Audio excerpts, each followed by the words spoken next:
Et donc salut tout le monde, c'est Miss Creepypasta, on se retrouve pour une nouvelle vidéo.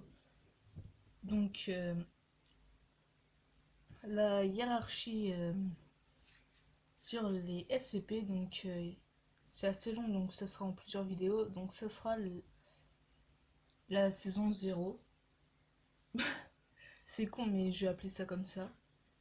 Donc, dans la hiérarchie, on va parler des 6 niveaux, c'est-à-dire de 0 à 5. La classification du personnel, c'est-à-dire classe A à classe E, et plein d'autres choses. Donc c'est parti.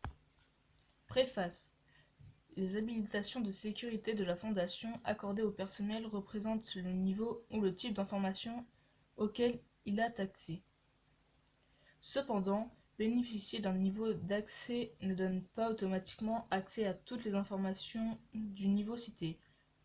Le personnel a accès à l'information sur le principe de la nécessité de savoir et reste à la discrétion d'un agent chargé de distribuer l'information les autres départements respectifs.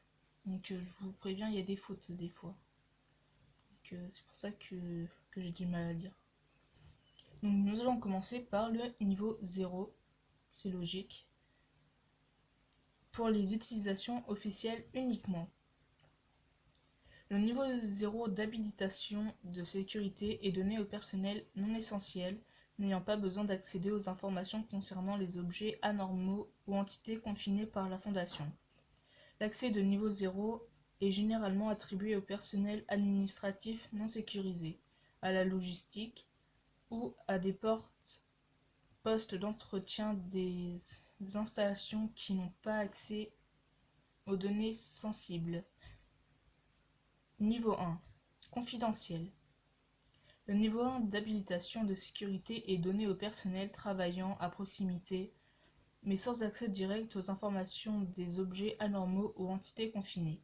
Le niveau 1 d'habilitation est généralement accordé au personnel travaillant dans des bureaux, à la logistique ou à des postes d'entretien des installations ayant une capacité de confinement ou qui doivent traiter des informations sensibles. Niveau 2. Restreint. Le niveau 2 d'habilitation de sécurité est donné au personnel de sécurité et de recherche qui a besoin d'accès direct aux informations concernant des objets ou des entités anormales confinées. La plupart des équipes de recherche et agents de terrain et des spécialistes de confinement ont un niveau 2 d'habilitation de sécurité. Niveau 3. Secret. Le niveau 3 d'habilitation de sécurité est donné au personnel supérieur de sécurité et de recherche qui ont besoin d'informations en profondeur concernant la source, comme les circonstances de la récupération ou la planification à long terme du confinement d'un objet ou d'une entité anormale. La plupart des superviseurs de l'équipe de recherche, des directeurs de projet, des officiers de sécurité, des membres de l'équipe d'intervention et des forces d'intervention mobile, FIM, agissent avec un niveau 3 d'habilitation de sécurité. Donc les gens, c'est la fin de la vidéo, donc si ça vous a plu, vous pouvez... Qu'est-ce que je voulais dire?